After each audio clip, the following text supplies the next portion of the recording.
So for your revision strategies, we're going to go through proofreading and revising 101. What you need to know to get the most out of making changes to your papers. And this is really important because you should be showing growth as a writer through the semester. So the better you get at the revision process, the better your writing eventually will become and the easier it is to revise and to write.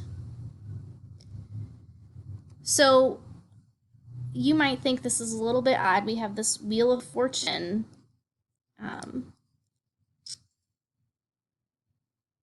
clip right here.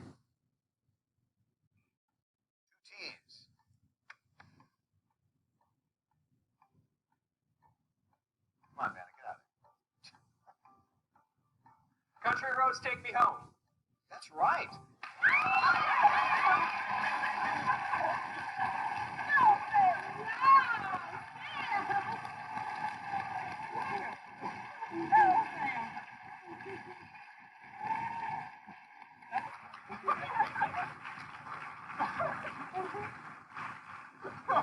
Sometimes this show's just creepy.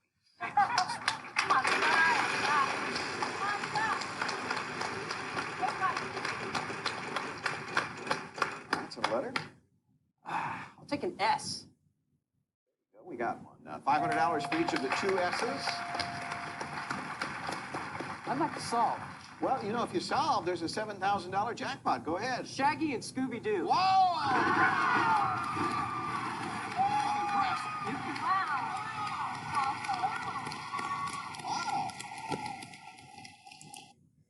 Okay, I could honestly watch a video like that all day. I love weird game show clip videos, but I do have a reason for this besides a weird thing that I love to watch.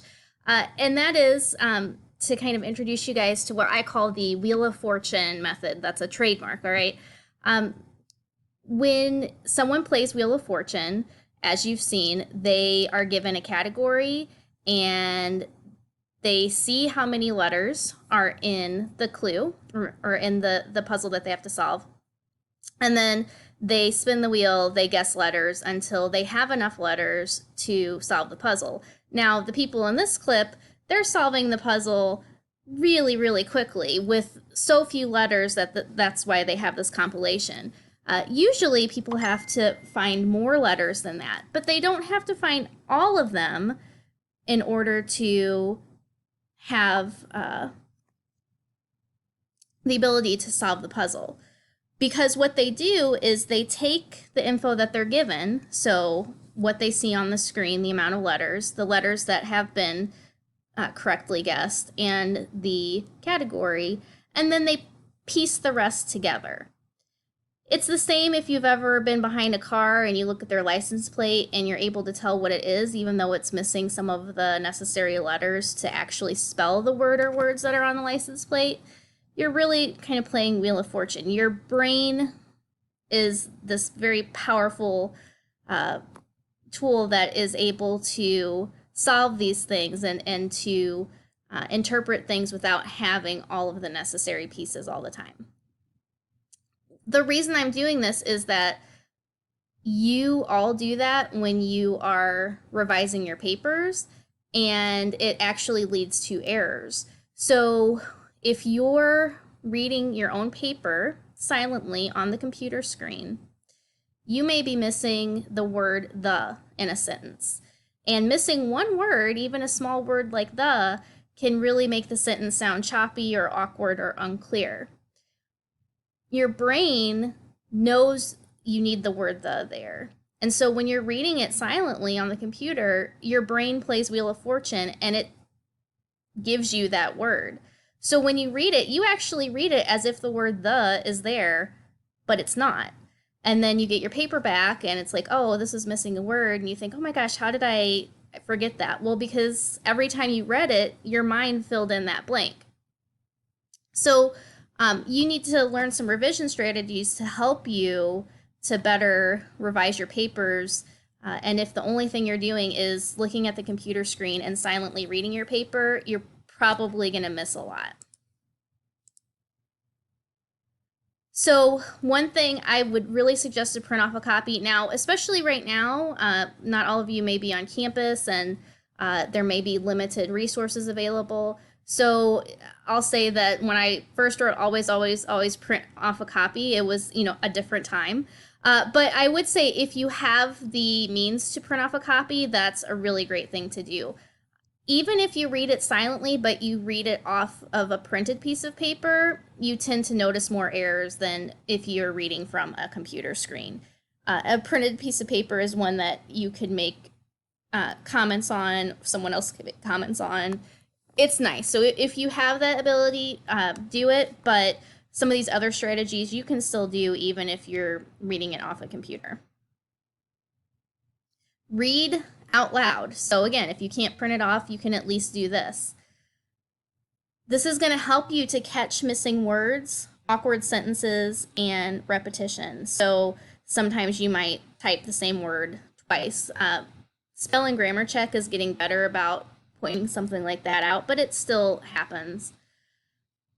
If you read out loud, you tend to mess with that Wheel of Fortune syndrome in a good way. So when you read out loud and you're missing the word the in a sentence, your brain is still going to try to fill in that blank and it's going to try to get you to say the word, but you're going to kind of stumble because for some reason you can silently read it, but when you try to say it out loud, your brain starts to realize, wait, something's wrong. I want you to say this word, but it's not in front of you. So it's a really great way to catch those missing words. Awkward sentences, I'll put awkward or AWK as a comment a lot on almost every student's paper at least one time. Awkward sentences are very conversational sentences, or they're sentences that are very choppy, sentences that I may have to read a couple times before I understand what's being said. And you typically can hear an awkward sentence and where it gets awkward if you read something out loud.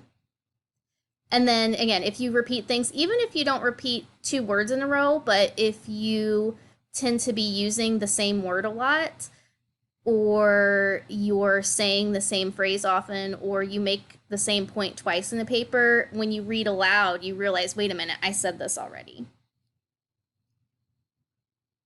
If you do have something printed out, or you could do some of these, again, on your computer screen, you could place something over the writing so that you're just focusing on one line at a time. That is very helpful. It kind of cuts out a lot of the quote-unquote noise of seeing all of your writing at once. Have someone else read the paper. Someone else's brain is not necessarily going to play Wheel of Fortune the way that your brain will. And it really helps because if someone else reads your paper, they're not necessarily just going to pick out those fine-tuning issues, but they can help you a lot with the global content. So they may say, well, I don't understand what you mean by this point, and now you realize that you have something that you need to develop more. Or they may say, this example seems kind of thrown in and clunky, and you may realize you need to transition better into that example. So another person reading the paper can help you. If you are on campus and you know other people who are taking this class, maybe you can find a classmate and have them read your paper because they also know the assignment requirements. Change the font, but only for proofreading. So if you cannot print your paper out, then this could be one of the most helpful strategies. Hit Control A, and up at the top where it has the font, change the font to something really different that stands out. With a different font, your brain kind of interprets things a little bit differently, and again, it can help you catch some things that you might not have caught before. Just make sure that before you submit the paper, you change the font back to Times New Roman 12 point. If there's a common problem, do not make it part of your proofreading process. So what I mean by that is, if you know you have issues, again, let's say with sentence fragments, you can start to try to find those when you're proofreading, but if it's an issue that you have struggled with in the past, there's a chance that even when you have sentence fragments, you may not notice that they are sentence fragments when you're reading. So that might be something that you want to actually get assistance with. When you're having someone read it out loud, another friend or something, say, can you look for sentence fragments? Or go to the writing center and make an appointment and just say, I've had trouble with sentence fragments in the past. Can you help me to identify any that I have in my paper and give me some ideas on what to do to make them complete sentences? Proofread last. So when I write, especially when I write fiction, I have this bad habit of trying to proofread as I write, and then it just seems to take forever. And I really shouldn't be doing that anyway. What I should be doing is writing everything down first, and then once I have all of my ideas and I think that I have a full draft, then I should be going through and proofreading. Especially because if I decide to add anything to my paper or delete something, then there might be something that I need to find again, and I haven't done it if I proofread first. Silence is helpful. Now, I understand a lot of us are music oriented and we use music for so many things, and that could help. But try at least once, try to read a little bit of your paper in silence, and if it's not the worst thing you've ever done in the world, then see if you can proofread an entire paper in silence. If nothing else, even if you need music, try to find music where you won't be too caught up in the lyrics. Try to find a quiet setting where you're not going to be disturbed by a lot of other things going on. The music is all you're hearing. And it's not the only part of the revision process. So remember, you may still need to add information. You may need to delete information. You may need to reorganize. Proofreading is just one part of the revision process. And these are some strategies to help you with that.